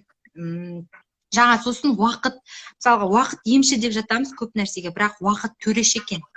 Уақыт төрелігін айтып отырады екен. Ал сен соған бағынуың керек. Яғни уақыт өтіп кетеді. Сен аузың ашылып жүрген кезде, мен неғып өйтіп жүрдім деген кезде уақыт өтіп кетеді. Сондықтан да уақытымызды өткізбеуіміз керек. Жаңағы мен үшін әр күн ұлы күн, Аллаға шүкір тірімін, 1 минут уақыт деген сөз бір үзік менің ғұмырым. Уақыт жоқ менде кектенер, қызғанып, іштей жек көрер. Уақыт жоқ менде, уақыт жоқ біреуге ренжіп өкпелер деп. Өмірімізді ренішпен, өкінішпен, тағы өзегіміз өртеніп, өкінішпен өткізгенше, соның нәтижесін шығаруымыз керек. Соған талпынуымыз керек. Яғни отбасындағы беріктікті сақтауымыз керек. Ол әйелдер енді екі жақтан да болу керек. Ер адамнан да, әйел адамнан да екі жақ бірдей болу керек. Бір жақпен ғана алға сүйрей алмайсың. Ана шапалақтың бір алақан ғана шапалақ естілмейді ғой, екі алақаннан да шапалақ естіледі. Сондықтан да екі жақтан жұмыла көтерген жүк жеңіл дейді. Ата-анамыздың ақылын алсақ, олардың берген тәрбиесін ертең балаларымызға берсек, жаман болмаймыз деп ойлаймын. Енді менен де қателік кетті. Осы эфирді пайдалана отырып, мен өзімнің ата-анамнан, жолдасымның ата-анасы, екінші ата-анамнан, әжемнен, қазіргі таңда өмірде өткен атамнан, барлығынан шын жүректен кешірім сұраймын. Мен жолдасымнан да кешірім сұраймын, осы эфирді пайдаланып. Егер де қатты кеткен жерлерім, артық кеткен жерлерім, қателіктерім болса, мені кешіріңіздер. Енді мен де барлығын кешіремін. Мысалға бірдеңе біреу қателік жасап қойса, кешіруіміз керек. Өйткені жаңағы біз Алладан ұлық емеспіз. Алла кешіреді бізді. Өйткені Алла айтады ғой, мен сендерге сұрасаңдар беремін, ойласаңдар нығметтеріңді арттырамын, жаңа шүкір етсеңдер одан да арттырамын, кешірім сұрасаңдар кешіремін дейді, сұрасаңдар беремін дейді. Сондықтан да Алла кешірген кезде біз жердегі пенде кешірмей қайда барамыз? Мысалға, бірақ мен кешірім сұраймын, әке-шешемнің де әке-шешемнің де қадірін білем, әжемнің де қадірін білем. Енді құжат жүзінде, іс жүзінде жаңағы ата-әжемнің қызымын, бірақ енді құжат жүзінде менің аты жөнім жаңағы Байбол Бекзат Мейрамбек қыз деп берілген ғой. Сондықтан да мені бірақ көкем ешқашан қызым демеген, бірақ мен қуанам, өйткені олар мені кемпір мен шалдың қызы деп олай көтерді. Ата-әжем аузындағы асын жемей маған берді. Ішкен асын, мысалға, өздеріне болмаса да менде болсын деді да, сенде болсын деп. Жаңағы осылай не істегеннен кейін мен қатты жақсы көремін да, мысалы атам мен әжемді. Атам кеткенде күйзедім. Енді әжемнің амандығын тілеймін. Жаңағы мына жақта да күйеуімнің әжесі бар, о жақта да атамыз кеткен, үлкен атамыз өмірден кеткен, о жақта да әжеміз аман болсын деймін. Және де жолдасымның ата-анасы бақыт берер. Менің балаларымның ата-әжесі ғой, шүкір, қазіргі таңда балаларым ата-әжеге бай, үлкен әжелері бар, үлкен 3-4 әжесі бар. Екі жақта, аяқта өзінің ата-әжесі, аяқта жаңағы нағашы ата-әжесі бар деген сияқты. жақсылардың барлығы аман жүрсе екен деймін, саулықтарын тілеймін. Бізде оларға қызметімізді көрсетіп, немерені, шөберені патырлатып сыйласақ, емін еркін, жаңағыдай күліп, ойнап жүргенге не жетсін, иә? Көп сөйлеп кеттім ба десе. Жоқ, өте Кешірім тамаша сұраймын сұхбат болып барлығынан. жатыр, керемет сырласу болып жатыр. Адам, қалай ойлайсың, адам өзгере ма мысалға сынақ берілген уақытта, әлде өзі ойланып өзгеріске шешім қабылдайтын болса, адам өзгере ме? Сенің ойыңша? Осы ойда менде осы ой бойынша мысалға адам өзгереді. Адамның мінезі ананың сүтімен, әкенің қанымен беріледі ғой, адамның мінезі. Мінез өзгермейді дейді. Мінез өзгермейді. Бірақ ол сүйекпен келген, жаңа қанмен келген мінез сүйекпен кетеді деп жатады ғой. Бірақ адам сәл-сәл өзгереді. Өйткені оның басына қиыншылық түскен кезде ғана түсінеді. Адам жаңағы бір нәрсені басынан өткермейінше ол түсінбейді. Қадірді білмейді. Жаңа қолда барда алтынның қадірі жоқ дейді ғой. Мысалға, адам жаңағы айтады ғой, кедейшілікке ұшырасаң байлықтың қадірін, бай болсаң кедейліктің қадірін, жаңағы балалы болсаң ата-ананың қадірін, сөйтіп уақыты өте келе барлығы уақыт емші ғой, сондықтан да барлығының қадірін түсінесің. Әрқайсысының өзінің орны бар. Адам өзгеру керек, жақсы жағына өзгеру керек. Жаман жағы қабылдау керек. Жақсы көретін адам мысалы жаман жағымен қабылдау керек, бірақ жақсы жағын көбірек еске алу керек. Жақсы қасиеттерін еске алу керек. Жақсы қасиет арқылы сен жаман жақтан ұмытып кете аласың, жаман қасиеттерін ұмытып кете аласың, например, сол арқылы. Яғни жақсы қасиеттер көбірек болып, жақсы жаққа қарай өзгерсе, онда өзгеруге болады. Мен бұрын қателесетінмін, өзгермейміз деп. Бірақ мен түсіндім. Өйткені бала жағынан сондай қиындық көрдім. Және де менің әрбір адамның өмірі кино ғой негізі. Комедия, трагедия, драма, мелодрама, барлығынан құралады адамның өмірі. Сондықтан да біздің де өміріміз, әрқайсымыздың өзіміздің өміріміз кино сияқты. Алланың өлшеп берген өмірі ғой, өлшеулеген өмірі. Кино сияқты. Сондықтан да адам өмірге келгеннен кейін барлық этаптан өтеді. Баланың сынағы болсын, ата-ананың сынағы болсын, өмірден мысалы әке-шешесі өткендер, ата-анасы өткендер, олар уже ата-ананың қадірін екі еселеніп түсінеді да. Өйткені қадірін білмедім ау деген сияқты ойға келеді. Егер де сөйтіп ойланса, ол жақсы жағынан өзгерді деген сөз. Мысалға, атам қайтыс болған кезде қатты, мысалға, енді атам бір артық сөз айтып қойса, ой, қойшы, ой, надоелсың, бірдеңе деп, я болмаса бірдеңе көмектесіп жіберсе, ой, қойш деп бүйтіп қолды бір сілтемеу керек. Өйткені біз өзімізге де ертең сол сәт туып қалуы мүмкін да. Балаларымыз өсіп жатқан, балаларымызды бүйтіп отырмыз ғой, ертең сөйтіп бүйтіп өсірген балаларың саған ей деп сөйлеп, қарсы шығып, жаңағы не істеп, болады ғой, ауыр сөздер айтса, ол обидно да, на жүрекке келіп қадалады деп, мысалға, оны балалы болмағанша, может, білмеген шығармын мен. Еркелікпен, деп, артық сөз айтып, ой, қойыңызшы бірдеңе деген сияқты. Ал енді балалы болғаннан кейін ертең ойлап отырамын да, балам өскеннен кейін маған сөйтіп айтса, маған обидно емес па деп ше. Сол үшін барынша жаңағындай өзгеруге тырысып жатырмын. Қазіргі таңда да тырысып жатырмын мен ше. Мен қолымнан келеді деп, адам сосын өзін жақсы көру керек екен. Қандай болса да ше, өзіңді қабылдауың керек екен. Айнаға қарап тұрып, сен өзгересің, сен жақсы жағына өзгересің. Мен өзім жақсы көрмейтінмін негізі, шындық. Бірақ мен қазір керісінше өзгеруге тырысып жатырмын да, өзімді жақсы көруге, жақсы жағынан ұмтылуға, жақсы жағынан көрсетуге. Ой, жаңағы мен өз әке-шешемді мама папа демегем, мен баяғыда ғой енді күйеуге шығып кетіп, мен ертең күйеуімнің әке-шешесін мама папа демеймін деп ше, сондай нәрсе болған, бірақ мама папа дедім. Енді онда тұрған ештеңе жоқ деп ойлаймын. Наоборот, мама папалап барлығының да қадіріне жетіп түсіну керек деп ойлаймын енді. Әрине. Кішкене енді толқып кеттім енді. Айып етпеңіздер. Тамаша, ол деген сенің мынау жан дүниеңнен шығып жатқан, сенің өзіңнің сырың болып тұр ғой, сырыңмен бөлісіп жатырсың. Ол өте бағалы мен үшін. Оқырмандарым үшін де бағалы деп ойлаймын. Осыдан кейін саған деген қарым-қатынасы, сенің мысалға адамның өзі келбеті бойынша басқаша болып көрінеді дағы, ашылып әңгіме айтылған кезде басқа қырынан біле бастайсың сен ол адамды, жан дүниеңмен тарта бастайсың. Сол сияқты сенің оқырмандарың да осы тікелей эфиріңді көріп, болашақта сенің жан дүниеңді түсініп, саған тағы да жақындай түседі деген ойдамын. Сондықтан өте тамаша сырласу болды, саған үлкен алғысымды білдіремін. Енді сенен оқырмандарыңа деген бір тілегің болса, сол тілегіңнен білдіре кетсең. Өлең оқимын десең, өлең оқы, тіліңнен бал тамған қыз екенсің Бекзада. Өлеңдерді қазір оқып қалдың, сондықтан да мен сенен бір кәде сұрағым келіп отыр. Кәдесі болса, әдемі өлеңің болса оқи ғой. Ол өте тамаша, бәрекелді, маған өте қатты ұнап отыр, шынымды айтсам. Мен де толқып отырмын, шыны керек. Тамаша. Рахмет көп. Я, енді сізге де көп рахмет, осындай эфирге шақырып, жаңағы өзіңіздің бір қалай айтсам болады, ұсынысыңызды білдірген кезде қатты қуандым. Өйткені сен де бір ішіңдегі дүниеңмен бөліскің келеді екен.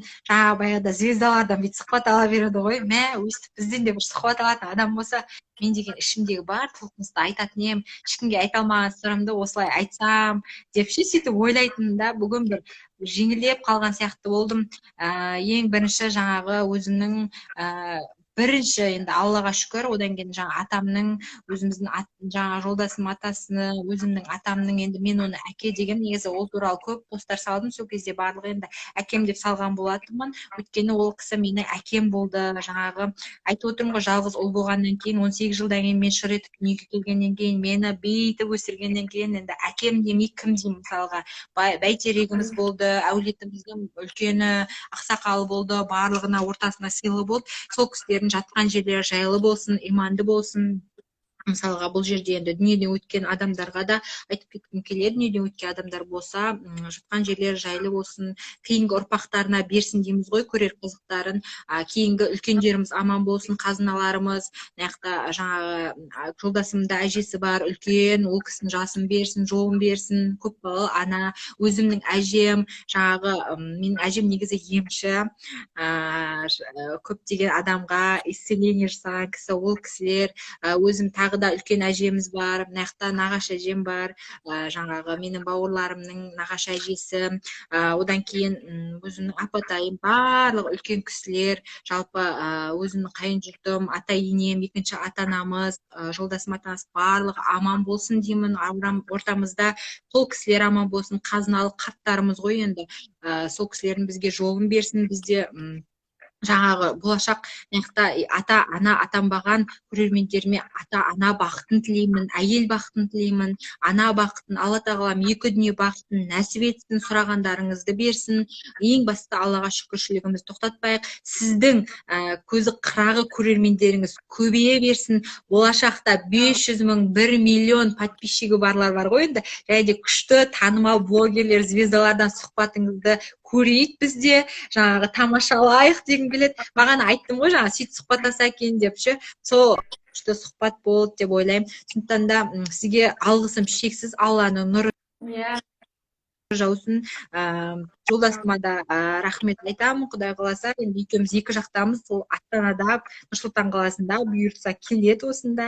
Өзімнің екі балама да рахмет айтамын, бауырларыма, қайнапама, қайнағама, маған жол көрсетіп бәрін үйреткен абысыныма, және де болашақ келініме де біздің жолымызды берсін деп ойлаймын. Келіндерімізге, өткені менің інім де үйленген ғой, інім әскери, қайным жаңағы медицина саласын бітірген келінім екеу. Сол інілерім, қайныларым, енді бәрі екеуі де інім ғой, екі інім, екі келінім, қайыным, қайынсіңілім, бауырларым барлығы аман болсын. Солардың амандығын тілеймін. Енді ауызбіршілік қой ең басты. Және де бұл жерде мен бір өлең оқи кетейін. Жүрсін Ерманның әйелдер туралы өлеңі бар еді, соны оқып кетейін. Өте сүйікті өлеңім, және әйелдер қауымы қолдайды деген ойдамын.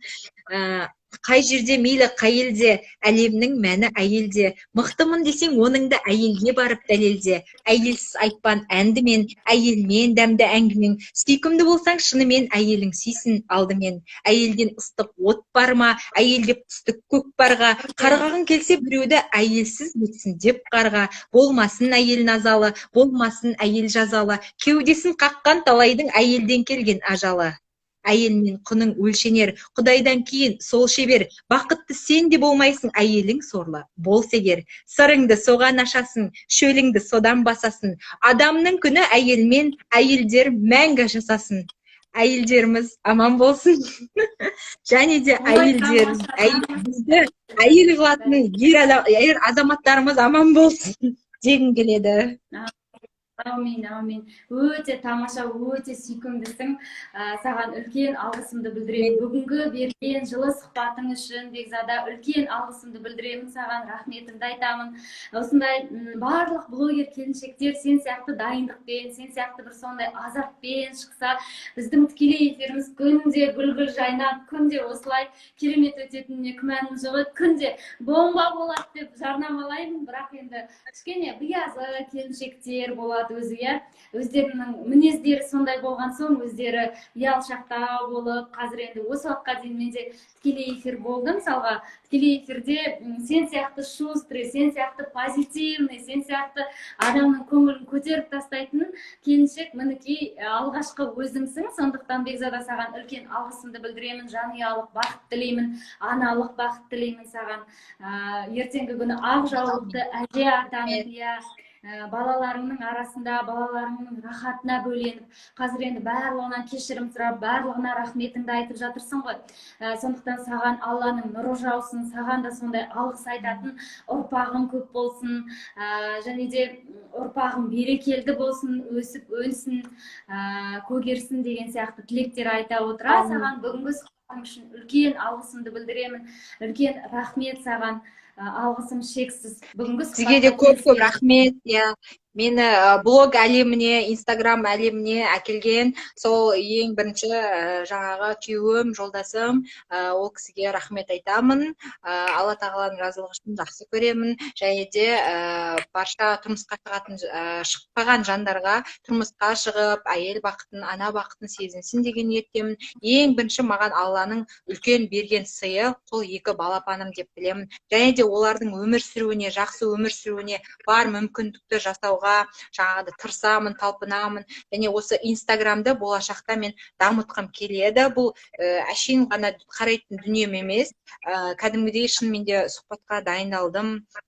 Және де айта кететінім, барлығы негізі кез келген нәрсе, кішкентай нәрсе болсын, соған негізі дайындықпен кірісу керек екен.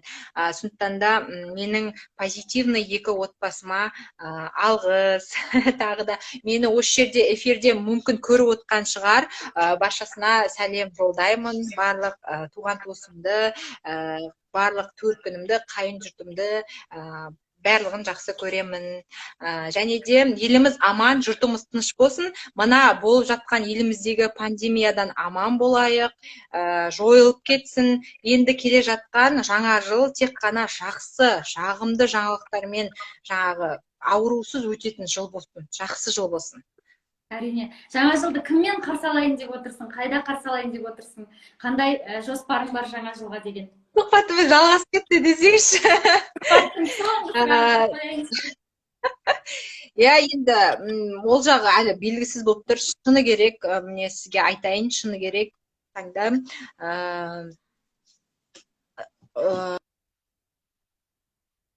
ертең жолдасым келгенде, жолдасыммен де жаңағындай гос жұмыста істейтін болғандықтан, ол кісінің жаңағы болжау, мынандай болады, нақты деу, ол қиындау болып тұр. Өйткені мен қазіргі мен тұрақты жұмыс жасамаймын, бірақ болашақта жұмыс жасаймын, әрине, жақын арада жұмыс жасаймын деген ниеттемін. Бірақ енді жаңа жылды енді сол негізі қарсы алғым келеді, әрине, отбасымызбен, бала шағамызбен бірге қарсы алға не жетсін.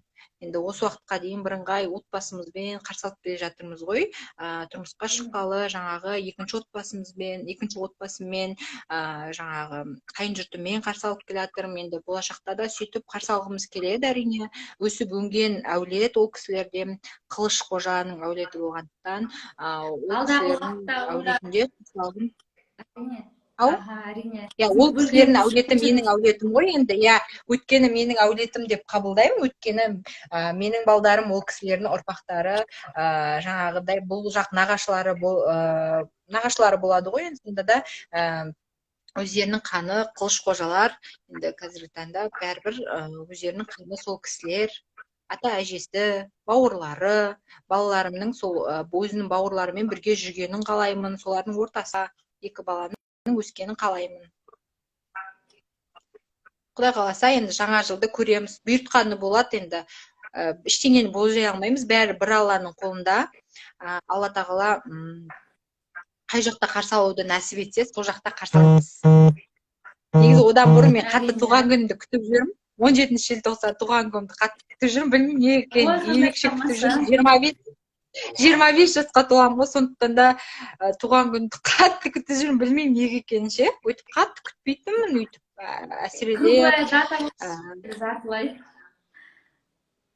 Тамаша. Иә, енді сол жолдасым отбасы, өз отбасым ғой, иә, солармен бірге қарсы алатынмын туған күнімді. Осы соңғы 3 жылда солармен қарсы алдым. Енді биыл бұйыртса көреміз барлығын. Бұйырғаны болады. Ал енді туған күнім тағы да бір сұхбатқа шығуды нәсіп етсе, тағы да бір рет қайталап жіберейік, басқа тақырыптарды қозғайық дегендей өте қызық өтті сұхбат, үлкен алғысымды білдіремін Бекзада. Алдағы уақытта бір-біріміздің номеріміз бар. Сондықтан тағы да жазысып, тағы да бір күнді белгілейік. Өзіңнің аудиторияңа қандай тағы да сұрақтар бар, сол жақтарын тағы да қарастырып жүрсең, себебі сен де біреуге үлгі болдың, сен де біреуге мысалға жаңағы берерің бар, иә, сондықтан сұрап жатқан сұрақтардың бәріне жауап тағы да болса деген үмітім бар. Яғни тағы да бір рет сенімен сұхбат өткізсем артық болмас. Тағы да жаңағыдай өзіңнің оқырмандарыңа ол қажетіне жарап жатар бір профессионалдық түрде блогерлерге арналған бір сұхбат болса деген сұраныс өзіңнің парақшаңа шығарда. Сонымен біз сенімен тағы да осындай эфирді қайталап жіберейік. Мен қарсы емеспін. Сондықтан алдағы уақытта кездесеміз деген үміттемін. Иә, Нұр-Сұлтан қаласына барып жатсақ, кездесеміз міндетті түрде. Міндетті түрде Астанаға келген уақытыңда жазсаң, міндетті түрде қонаққа шақырамын, үйге қонақ болып кет.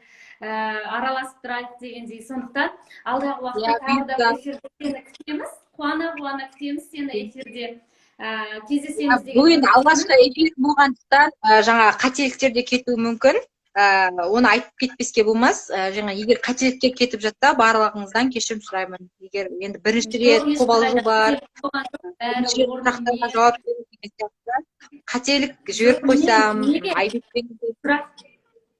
Сұрақтардың бәріне толықтай, керісінше мен ойлаймын, сұрақтардың бәріне толықтай нақты жауап бердің деп. Құрашилы, иә, менде сондай, иә деп қойып отырғаннан не пайда мысалға? Сен толықтай жауап бердің, толықтай сұрақтарды қамтыдың, мен өте ризамын.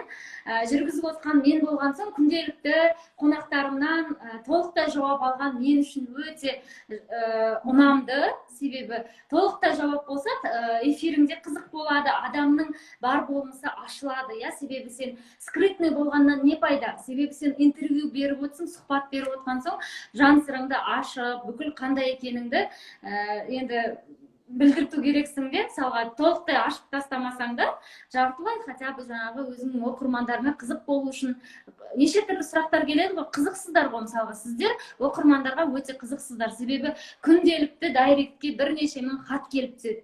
Сіз қандайсыз, балаңызды қалай тәрбиелеп жатсыз, осы сұрақтың бәрін қамтыды деген ойдамын, және де болашақта осы келесі айда, негізі біздің сұхбатымыз келесі айға жоспарланған болатын, бірақ ол күнді бүгін бір кісімен толықтырып қойдым. Сенің орныңды ауыстырып, келесі айда тағы да бір күнді белгілеп, сенімен тағы да тікелей эфирге шығуды қазір мен жоспарлағым келіп отыр. Сондықтан кездескенше үлкен рахметімді айтамын.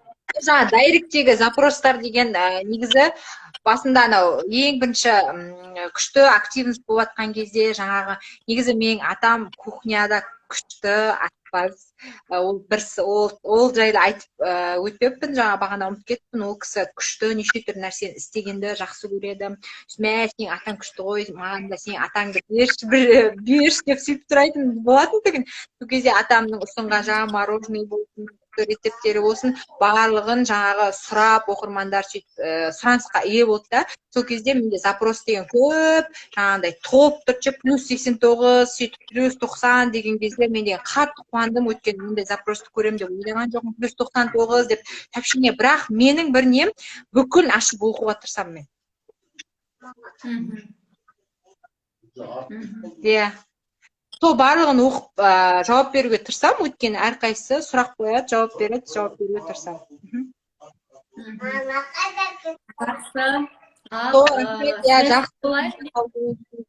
Аха, жақсы. Қайырлы түн, Алла тағала түн тыныштығын берсін. Желаниясын тыншырмай.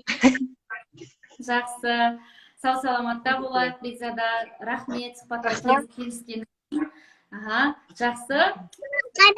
Жақсы де. Жақсы. Сау болыңыздар, Бекзада. Жақсы. Аха, Қайырлы түн жақсы. болсын.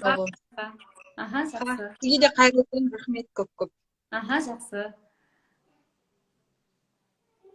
Ал, құрметті көрермендер, енді қазір көрген боларсыздар Бекзаданың сондай өнерлі, қыры деген өте көп, спортпен де айналысқан, өлеңде айтқан, жүргізуші де болған.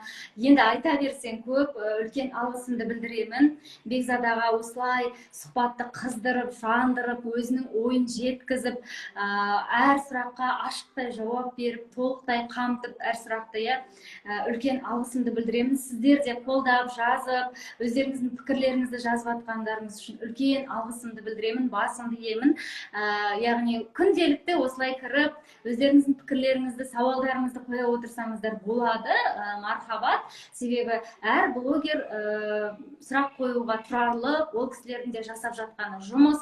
Яғни біз Инстаграмды парақтап отырған кезде көреміз өзімізде, ол кісілер жаңағыдай құр босқа әшейін далбасалап салып отырған кісілер емес, менің шақырып отырған кісілерімді байқайтын болсаңыздар, әркімнің өзінің жасап жатқан жұмысы, әркімнің өзінің содан нәпақасын көріп отырған кісілер. Сондықтан біздің де ол кісілерден үйренетініміз көп. Сіздерде де сұрақтар көп болатын шығар ол кісілерге деген. Сондықтан сұрақтарыңыз болса қоя отырыңыздар. Келесі біздің бағдарламаның қонағы кім болуын қалар едіңіз, жаза отырсаңыздар да болады. Яғни мен сол кісілерді қарастырып, қонаққа шақыруыма болады. Яғни өздеріңіздің қызықты сауалдарыңызға, жауаптарыңызды алуларыңызға мүмкіндік туады. Сондықтан баршаңызға үлкен алғыс, қайырлы түн болсын, Алла тағала түн тыныштығын берсін. Баршаларыңызды сүйдім, баршаларыңызды көруге қуанышты болдым бүгіндікке. Күндеріңіз сәтті өтсін, ертеңгі демалыс күндеріңіз бақуатты болып өтсін деп тілеймін. Баршаңызға рахмет, баршаңызды сүйдім. Сау саламатта болыңыздар.